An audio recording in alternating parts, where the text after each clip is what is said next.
rotation interne de la hanche en Pays and Rails avec 2 minutes d'étirement. Donc la position de base, c'est celle-ci. Genou à 90 degrés, comme ça je bloque le genou, je bloque la jambe. Et après, je vais venir tourner dans la hanche là pour créer de l'étirement dans la hanche. Donc soit je reste ici, si je suis peu mobile, et je vais rapidement sentir l'étirement dans la hanche. Soit je mets les deux bras en arrière et là je vais jouer avec le buste et vraiment tourner vers l'extérieur là-bas pour créer l'étirement dans la hanche. Donc tu te places bien en fonction de tes capacités. Soit ici, si tu es plus à l'aise encore. Du coup, une fois que j'ai ma position d'étirement, je vais rester 2 minutes dans cette position-là.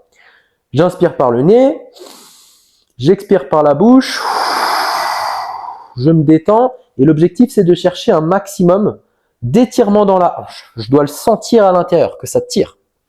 Cette position-là, je vais la garder pendant 2 minutes. Donc pendant 2 minutes, je crée un étirement, je vais chercher de l'étirement.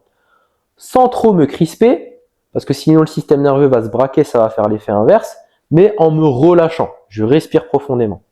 Si jamais le genou il se décolle ici, je peux utiliser mon deuxième pied ici pour bloquer mon genou ici au sol. Voilà. Et là, je le sens bien. Là, perso, je le sens bien. Du coup, une fois que les 2 minutes sont passées, je vais faire ma contraction Pales et ma contraction Rails. Donc 10 secondes Pales, 10 secondes Rails. Donc 10 secondes Pales, c'est celle-ci. Donc j'enfonce le pied dans le sol. Ok ? Et mon intention, c'est de faire une rotation externe. Donc je fais une rotation externe dans le sol. Donc, boum, je contracte. Et là, du coup, j'ai mes rotateurs externes qui se contractent. Mes rotateurs externes de la hanche. Je fais ça pendant 10 secondes. Donc j'inspire par le nez, j'expire, je mets de l'intensité, j'y vais à fond et je maintiens ça pendant 10 secondes. Ensuite, une fois que les 10 secondes sont passées, je vais faire ma contraction Rails. Donc là, je vais mettre une main sur la hanche et je vais décoller le pied le plus possible. Donc j'essaie de faire de ma propre intention une rotation interne de la hanche. Donc à fond, à fond, à fond, maximum intensité. J'inspire par le nez, j'expire par la bouche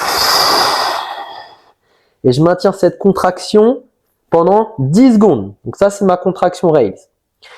Ensuite, une fois que les 10 secondes sont passées, je reviens dans la position d'étirement. Cette fois-ci, je la tiens 30 secondes. Même chose, je cherche de l'étirement, je respire, je me détends, je cherche de l'amplitude. Une fois que les 30 secondes sont passées, je fais une dernière fois 10 secondes Pales dans le sol, 10 secondes Rails, je décolle le pied et ensuite j'ai fini ma série. Donc si je résume, ça fait 2 minutes d'étirement, 10 secondes Pales, 10 secondes Rails, 30 secondes d'étirement, 10 secondes Pales, 10 secondes Rails.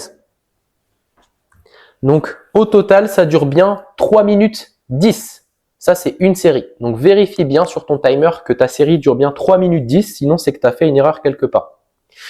Donc mets de l'intensité, cherche des bons étirements, respire profondément, envoie de la bonne sécurité et développe ta capacité à faire une rotation interne de la hanche. Vraiment, travaille que sur les rotations de la hanche, tu te concentres à fond sur cette hanche.